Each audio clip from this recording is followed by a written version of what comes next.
Please join me giving Evan Rosell a warm Pachyderm Club welcome.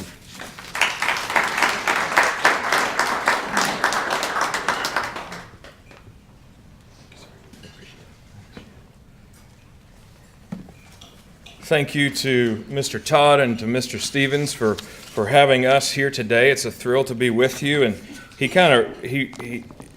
went through my bio a little bit. It's funny every time somebody kind of describes it out loud. It's like a punchline. It's like all the things your mom told you not to do. You know, become a lawyer and become a pastor and then get into politics. It's like and a lawyer, a pastor, and a politician walk into a bar and I'm thinking, oh wait, that's my resume, right? So it's a thrill to be here. A little bit more about myself. I grew up in this area. I grew up in Wichita, raised here. Have been gone almost 20 years with school and things like that. But you know what? Over the last several years, my wife and I and our 3 small kids, that's being a dad and being a husband. That's the number one piece of the resume. And most of my time is spent wrestling those guys, wiping heinies and microwaving hot dogs. And so it's but it's a thrill to come back here to Wichita. We've been trying to get back here for a while, and a lot of that has to do with the fact that there's just a momentum here, that there's a warmth in this community,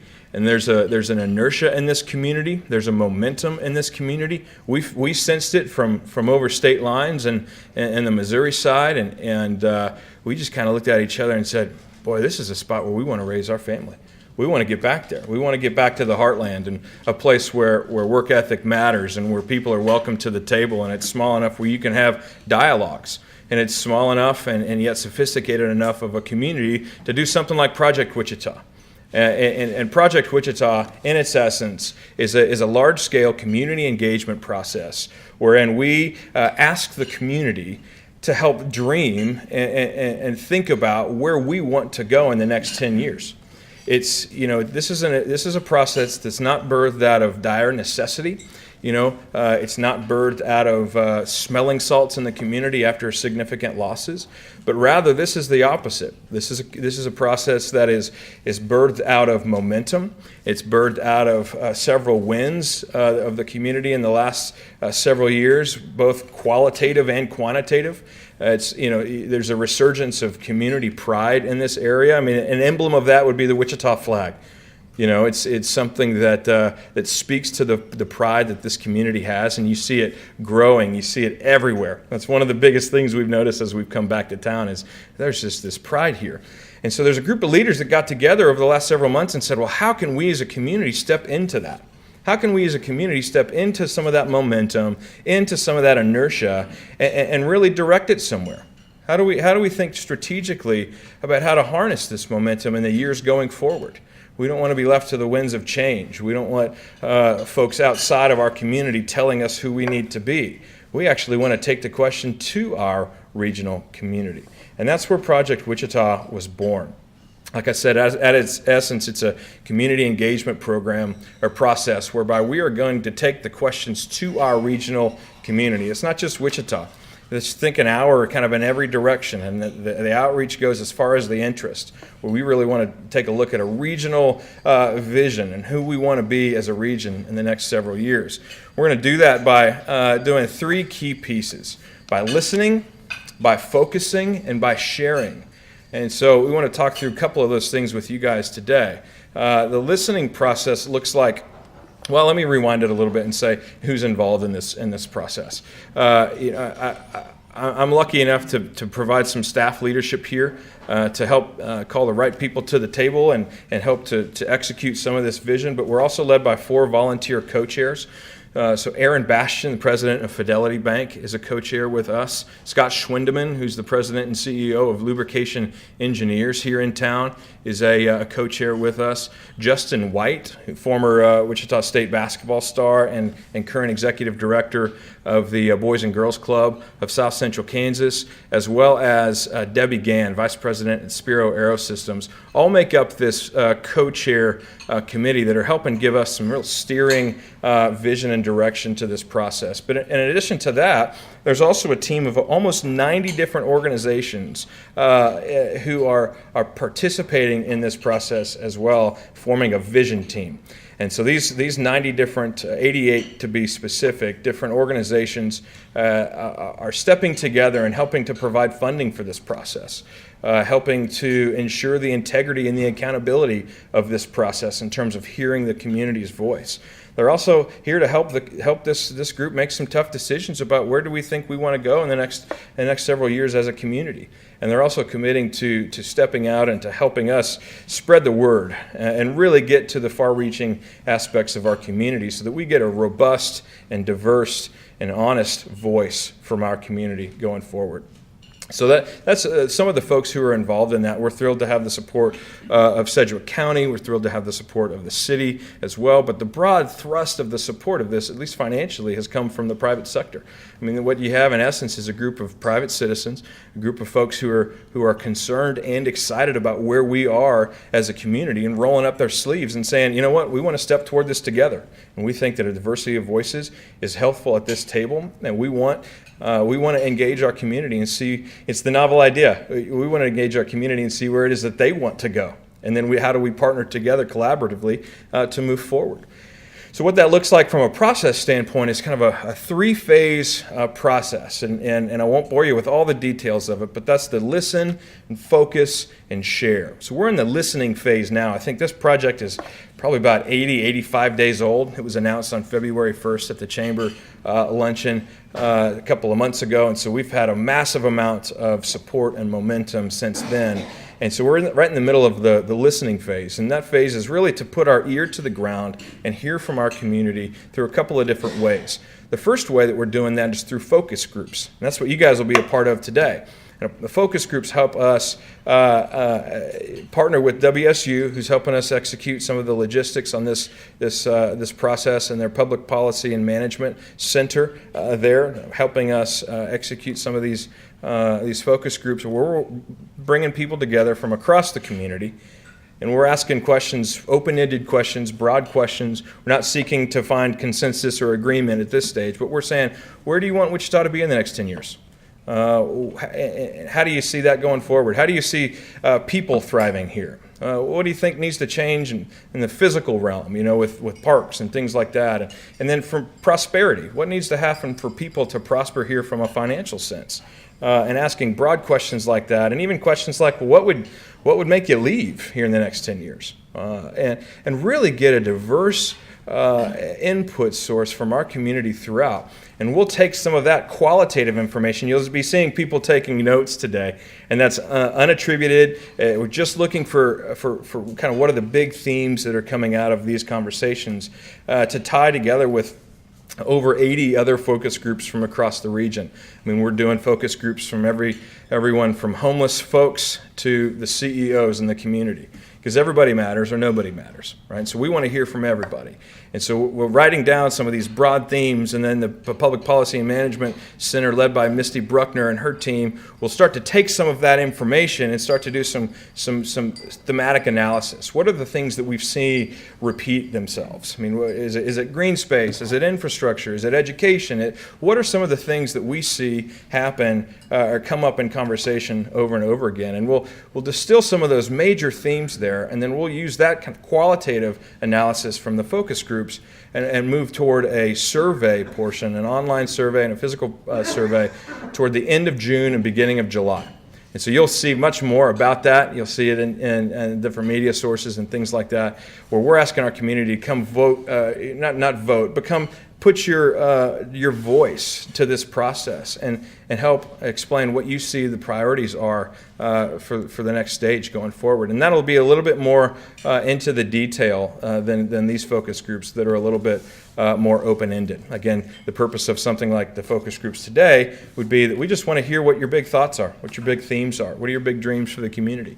And then from the listen phase, which comprises the focus groups and the survey, we'll move to the focus stage. And so we'll take some of that information and we'll say, well, what do we need to do with it?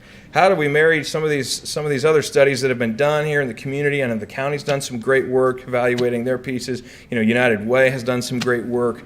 There are a number of different surveys throughout the community or studies throughout the community that can help us sharpen and see kind of what some particular opportunities are for us to really harness some energy. And then we'll work with subject matter experts on that. We'll work with key stakeholders on that. We'll work with the community on that to further refine those things, to go to the third phase then, which would be sharing what we've found with the community. So we'll bring that to the community and to the vision team and say, this is what we've found. This is what the community has voiced. These are some of the things, 5 or 6 things that we can really focus in on together and harness together as a community. And then from there, we'll work out, how do we execute that? We're really encouraging folks to dream big in this process. And we'll worry about how we execute some of these things in that next phase. Not in the sense that that's not important, but one of the key goals of this process is to teach our community how to vision, how to think about where we want to go in the future. That's a little bit of the overarching theme and purpose of Project Wichita. Again, it's really to harness the momentum that we see. There's talking with somebody the other day who was talking, in the late 60s and early 70s, there seemed to be something in the water here.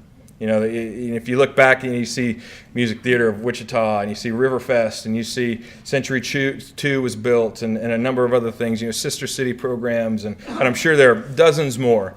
The burden we feel is that with all this momentum, we don't want to waste it.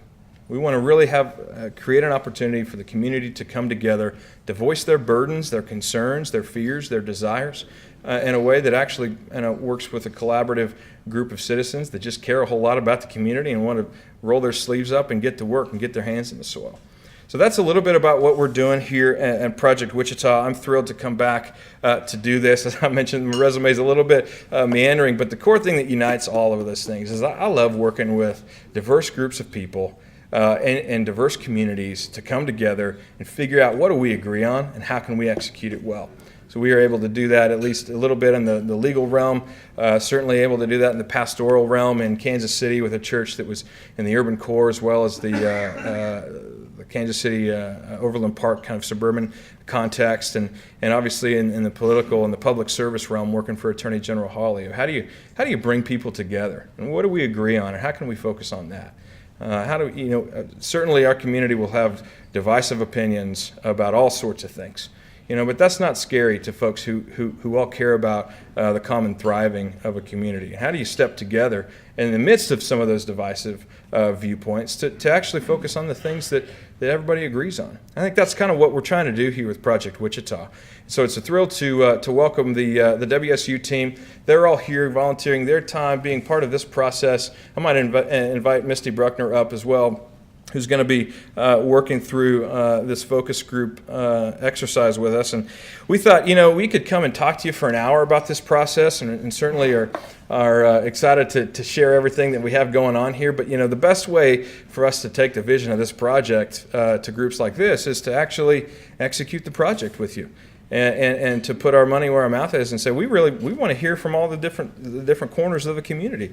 What are the things that you guys think about? What are the things that you lay awake at night staring at the ceiling wondering about with our community? And how do we give voice to some of those things and put them in part of the process here? So we've invited Misty Bruckner and her team with WSU to help facilitate some of these focus groups. She's going to come up and talk a little bit about what the goal of this focus group is. Again, we're not trying to get a consensus or agreement here. What we're trying to do is get some of your big ideas on paper and see how they interact with a lot of the other ideas in the community.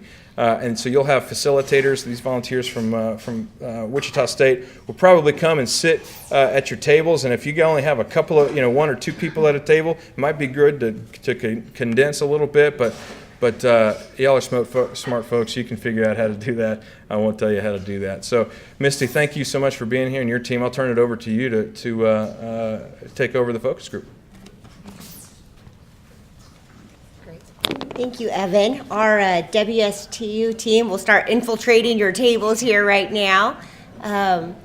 These are a few staff members and a lot of students that are doing hands-on work, engaging in public service. So we'll see how many we have. Yes, sir.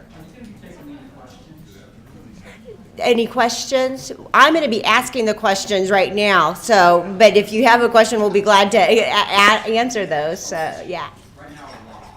Go ahead, sir. What is your question? Evan, do you want to chat about how that works? Sure, and I'll take questions at the end of this. What we really want to do is make sure that we get an opportunity to hear from you as part of this process. But like I said before, the vision team is made up of 88 different organizations at this point, and part of that is a commitment to some of the funding. So right now, as it breaks down, there's public funding from both the city and the county at about 15%, I believe. Don't quote me on the specifics of that, but the broad thrust of that's coming from the private sector. But I'd be happy to take some of your questions afterwards. But you know what? I'd love to focus on the focus group now, and that way we can really hear you and get your input in this process, and we can go from there. All right. So at your table are students and staff, and I'm going to ask the question, and they are going to write down your responses to that. All of that is collected and goes back into all of the different focus groups that we are conducting. One of the great parts about this also is that we have an opportunity for folks to go online and answer these questions and host what we're calling the DIY, the do-it-yourself focus group. So we don't have to come out to you. You can host your own groups and answer those questions online as well. And we'll pass out some cards about Project Wichita that gives you more opportunities to get involved there.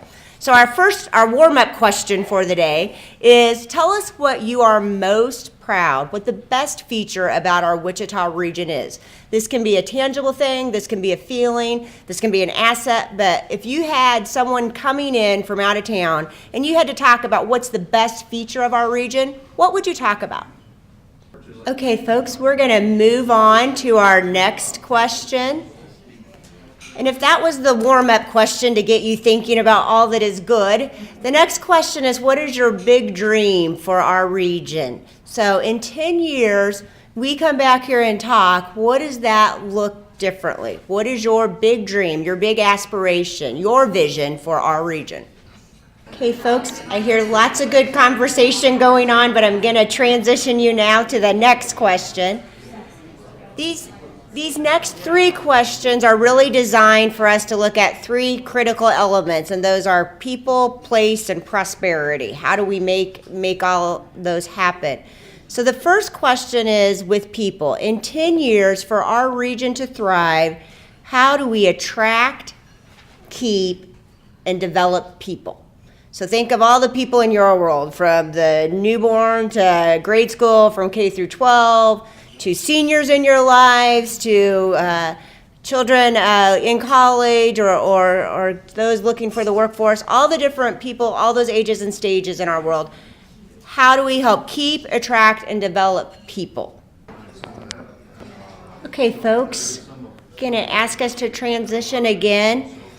And this question is the same premise. In 10 years, what do we need to do to thrive? When you think about place, so this place can mean any way that you think of your physical environment. It can be basics of roads and infrastructure, it can be water, it can be green space, it can be attractions. However you define place and connectivity to place, what changes would you want to see in 10 years in regards to place type of topics? Okay, folks. Our next question is to focus on prosperity. So economics and what needs to happen in the next 10 years for our region to thrive economically, right? How do we create prosperity in that opportunity? So this is thinking about the needs of our businesses, business environment, our workers. What does that need to look like in the next 10 years? And the final question really is a question about what is the difference maker for all of you, and that is, what will make you want to live in the Wichita region in the next 10 years? And if you say, there's nothing that's going to get me to move from the Wichita region, think of somebody else in your life that may be questioning whether they will live in the Wichita region in the next 10 years. What will keep people here? I've seen pages and pages of notes being taken. What are some of those critical game changers? What are the must-haves that we need to do? What will make you want to live here in 10 years? Okay, so that is the end of the focus group process. I think you can tell that it is wide open, and you can imagine how different conversations happen. We have done this process with high school kids. We have done this process with art communities, and all of the conversations have this buzz, and it's really hard to get people to stop talking once we get this going here. So we greatly appreciate that, and we greatly appreciate the passion that you bring to these conversations. This is what makes us great. This is what brings us all together, as these varied opinions and how we pull that together. So thank you so much for your time here today. Thank you for sharing your space with us. And thank you for allowing so many of our students to be a part of this, because this is community engagement and public involvement hands-on, and that is really important for us. So thank you for allowing us to be a part of your luncheon and efforts today. Aware of your, you guys did the work, so clap for yourselves. Thank you. We want to be aware of your time, and I just want to say again, thank you to Mr. Todd, thank you to Mr. Stevens for being allowing us to be a part of this. He showed me the list of speakers that you have had and will have, and I said one of these things is not like the other. I'm just a lowly guy from the community. So thank you so much for letting us be here, and again, stay involved, projectwichita.org, and look forward to seeing you guys soon. Thank you so much. Let's thank Evan Rosell and his team. Thank you for letting us be a part of it.